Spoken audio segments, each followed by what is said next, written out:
Have you ever been the face, been the object of someone's hate? Like you stood all alone. Have you ever felt this way? 1. Pengertian kecerdasan AI. Kecerdasan buatan AI adalah teknologi yang membuat mesin atau komputer mampu berpikir dan bekerja seperti manusia. Dalam bidang kesehatan, AI digunakan untuk membantu menganalisis data pasien, mendiagnosis penyakit, dan memberikan rekomendasi perawatan dengan cepat dan akurat. 2.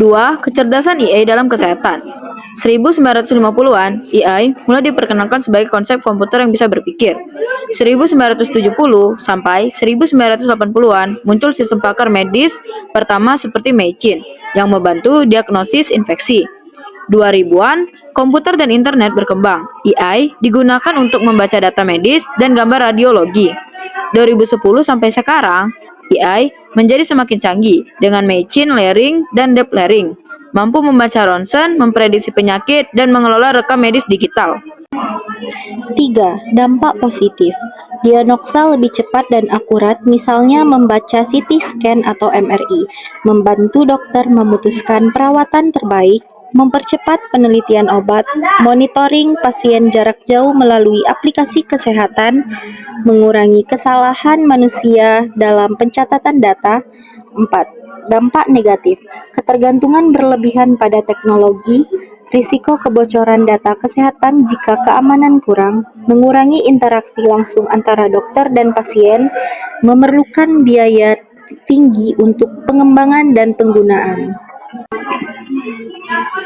AI radiologi mendeteksi kanker dari hasil ronsen, CT scan atau mamografi. AI diagnostik, sistem yang menganalisis gejala untuk membantu dokter menentukan penyakit. Robot bedah, membantu operasi dengan gerakan lebih presisi. Aplikasi kesehatan, mengukur detak jantung, stres, pola tidur, dan memberi saran kesehatan. Chatbot kesehatan, memberikan informasi medis awal dan mengingatkan jadwal obat. Fitur, telemonitoring, telekonsultasi, reservasi klinik, rekam medis, hingga layanan home care. Halodoc. Menurut laporan, Halodoc adalah aplikasi telehealth paling populer di Indonesia, memiliki sekitar 20 juta aktif per bulan. Halodoc, menurut sumber, Halodoc juga termasuk aplikasi kesehatan paling top di Indonesia. Medikasi AI, startup telemedicine berbasis AI, baru-baru ini mendapat pandangan seri B untuk memperluas akses layanan kesehatan berkualitas di seluruh Indonesia.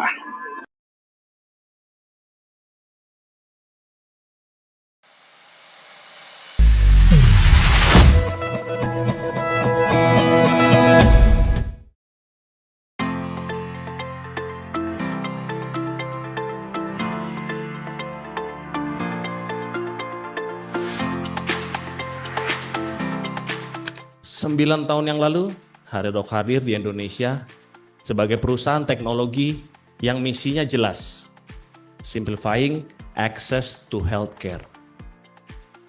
Namun, teknologi hanyalah alat.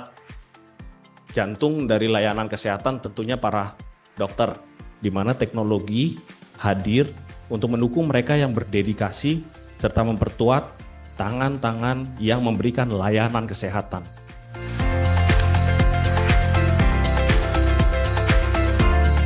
Kurang lebih ada sekitar 200.000 jam waktu dokter yang habis hanya untuk mengetik catatan dokter atau catatan konsultasi secara manual.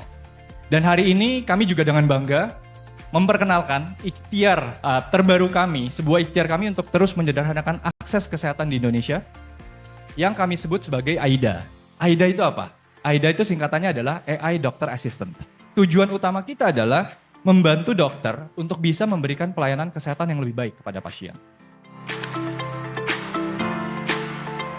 Nah, terakhir AIDA X ini sudah kita uji melalui ratusan konsultasi, bahkan mendekati ribuan, yang kemudian kita refine, kita fine tune untuk memastikan konsultasi dan akurasinya terus meningkat. Dan terakhir, sudah diverifikasi juga oleh Board of Medical Excellence Halodoc atau BOMI. Teknologi bukan lagi sekedar pilihan, namun sudah menjadi bagian yang tidak terelakkan dari praktek kedokteran modern. AI adalah sebuah keniscayaan tentunya. Pertanyaannya bukan lagi apakah kita akan memanfaatkannya, tapi bagaimana kita memastikan teknologi ini benar-benar mendukung kita tanpa menggantikan peran kita. IDI sebagai organisasi profesi tentunya akan mendukung semua kemajuan teknologi ya terkait dengan kedokteran dan mekanisme dokter dalam melayani ke pasien baik secara tatap muka maupun secara online. Dan nanti ke depan mungkin ada AI ya, yang sedemikian cepat perkembangannya, dan tentunya IDI akan selalu mendukung, dan kami juga sudah mengeluarkan kode etik kedokteran yang untuk menjembatani teknologi kedokteran, utamanya adalah AI. Jadi ada koridor-koridor tertentu yang harus dipegang dalam pelayanan kedokteran. Dan insya Allah nanti kerjasama yang baik ke depan akan semakin memberi manfaat kepada masyarakat. Mari kita melangkah bersama, bukan hanya sebagai pengguna saja, tapi sebagai bagian dari arsitek masa depan layanan kesehatan di Indonesia.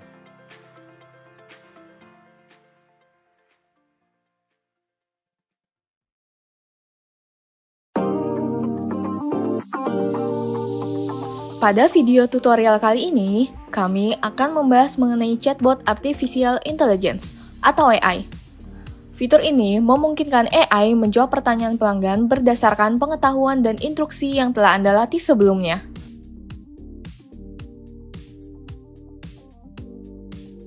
Untuk mengatur chatbot AI, Anda dapat masuk ke menu chatbot. Lalu, klik di sini dan pilih Training Research untuk menambahkan pengetahuan dan instruksi pada AI dengan metode import. Untuk menambahkan pengetahuan baru, klik di sini. Pada pop-up berikut, Anda dapat mengunduh contoh file dalam bentuk PDF dengan klik di sini. Jika file Anda sudah siap, klik ini lalu pilih file yang akan diimport. Selanjutnya, klik Save untuk menyimpan dan mengimpor file. File yang diimport akan berstatus Training in Progress, dan jika proses berhasil, maka status akan berubah menjadi aktif. Anda juga dapat menghapus file yang sudah tidak digunakan dengan klik di sini dan klik Remove.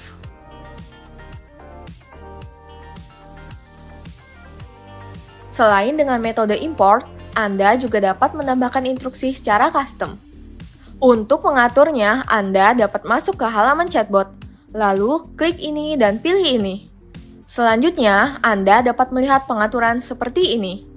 Ini berguna untuk menambahkan identitas atau nama pada chatbot Anda. Klik di sini untuk mulai pengaturan chatbot identity, lalu masukkan nama chatbot AI yang Anda inginkan. Pada kolom ini, Anda dapat memasukkan nama panggilan khusus kepada pelanggan Anda. Dan, klik ini untuk menyimpan. Di bagian ini, Anda dapat mengatur tone atau gaya bahasa. Terdapat 5 tone yang bisa Anda pilih. Ini untuk gaya bahasa yang lebih santai. Ini untuk gaya bahasa yang lebih formal. Ini untuk gaya bahasa yang to the point guna memberikan informasi yang jelas. Ini untuk gaya bahasa yang lebih ramah guna pendekatan kepada pelanggan. Dan terakhir, gaya bahasa yang lebih ceria untuk membangun interaksi yang menyenangkan. Pilih salah satu gaya bahasa yang Anda inginkan, dan klik di sini untuk menyimpan. Selanjutnya, Anda dapat mengatur tujuan dan bagaimana AI bersikap kepada pelanggan pada kondisi tertentu. Untuk mengaturnya, klik di sini. Lalu, masukkan instruksi yang Anda inginkan. Dan, klik di sini untuk menyimpan. Terakhir, pada bagian ini, Anda dapat mengatur pada kondisi seperti apa AI dapat mengalihkan pesan ke agent. Masukkan kondisi yang membuat AI mengalihkan percakapan kepada agent pada kolom ini. Anda dapat menambahkan hingga 5 kondisi sekaligus dengan klik di sini. Dan klik ini untuk menyimpan.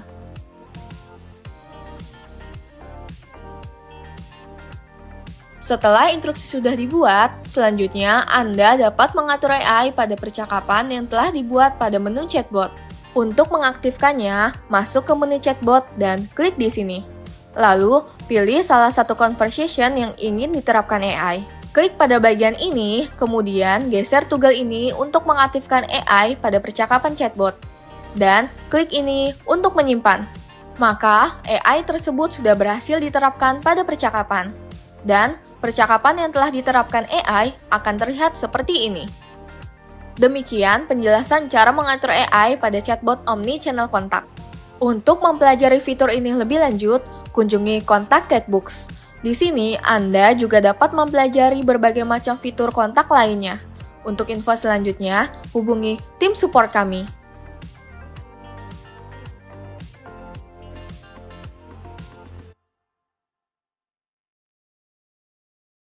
Tribuners RSUP Persahabatan di Pulau Gadung, Jakarta Timur memanfaatkan teknologi AI untuk mempercepat diagnosis klinis radiologi. Menurut Direktur atau Dirut RSUP Persahabatan Agus Dwi Susanto, teknologi ini dapat membantu para dokter untuk menginterpretasi hasil melalui aplikasi dan dapat lebih cepat membuat keputusan. Selain itu dapat memudahkan pula jika dalam keadaan darurat atau emergensi, namun pihak dokter sedang tidak berada di rumah sakit. Dan untuk mengetahui informasi lengkapnya, kita sudah tersambung dengan rekan Randy Rutama Putra dari Warta Kota. Silakan informasi Anda, rekan Randy.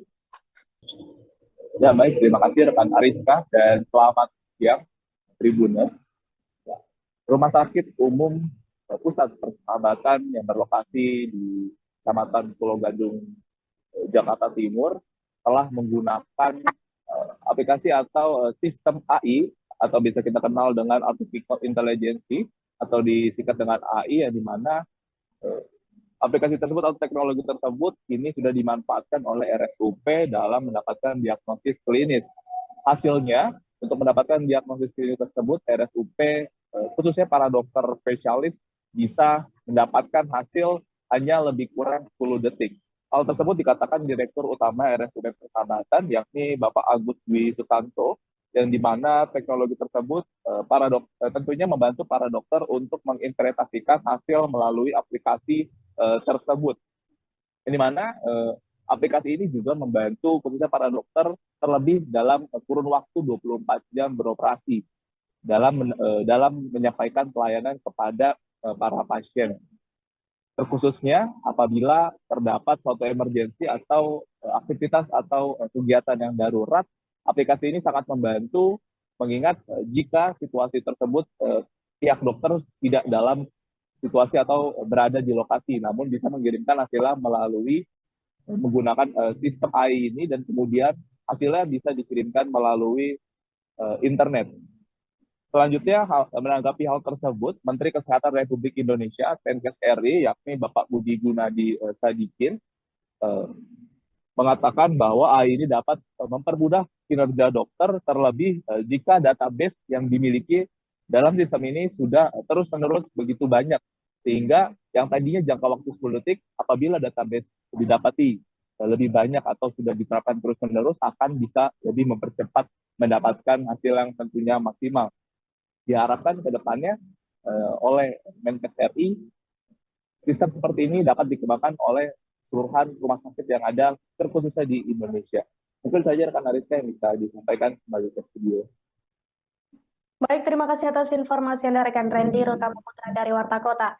Dan Tribuners, berikut kami tampilkan wawancara dengan Menteri Kesehatan Republik Indonesia Budi Gunadi Sadikin serta Dirut RSUP Agus Dwi Susanto. Berikut liputannya untuk Anda. Terima penggunaan teknologi artificial intelligence dari horizontal teknologinya yang dari Pak JWC juga terhadap kami di RSUP Persahabatan. Tadi seperti disampaikan Pak Menteri, bagaimana teknologi itu kita aplikasikan di dalam sistem kami, di dalam pembacaan radiologi. Nanti data kami secara digital X-ray akan dibaca oleh AI tersebut, dalam waktu 10 detik akan keluar kelainan-kelainannya apa saja, dan ini sangat cepat sekali membantu untuk interpretasi hasil tersebut. Tentunya di dalam aplikasi klinis ini lebih cepat untuk kita membuat keputusan, terutama pada saat emergensi kasus-kasus yang misalnya malam. Ya. Izin Pak, terkait agenda pada hari ini Pak, mungkin bisa dijelaskan secara singkat terkait mengenai apa Menteri, izin Pak. Agenda hari ini untuk acara ini. Untuk acara ini. Ya, hari ini saya sebenarnya hanya hadir mendampingi Pak Agus sama Pak Chandra. Mereka berdua menandatangani kerjasama untuk menggunakan fasilitas artificial intelligence yang dimiliki sama timnya Pak Chandra ke data dari pasien yang ada di Rumah Sakit Persahabatan. Intinya adalah data yang masuk yang sudah dalam format digital ya Pak Agus, itu nanti dibaca oleh sistemnya dan nanti direkomendasikan ke dokter spesialis misalnya atau spesialis radiologinya ini kira-kira penyakitnya apa, dan nanti akan dikonfirm oleh spesialis radiologi. Dan bagusnya itu prosesnya bisa jauh lebih cepat, bisa jauh lebih cepat, dan mungkin dalam kondisi tertentu bisa lebih akurat kalau database-nya sudah banyak. Terima kasih sudah nonton.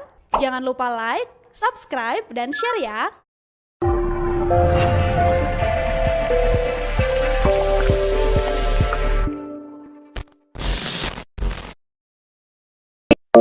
Have you ever been the face, been the object of someone's hate?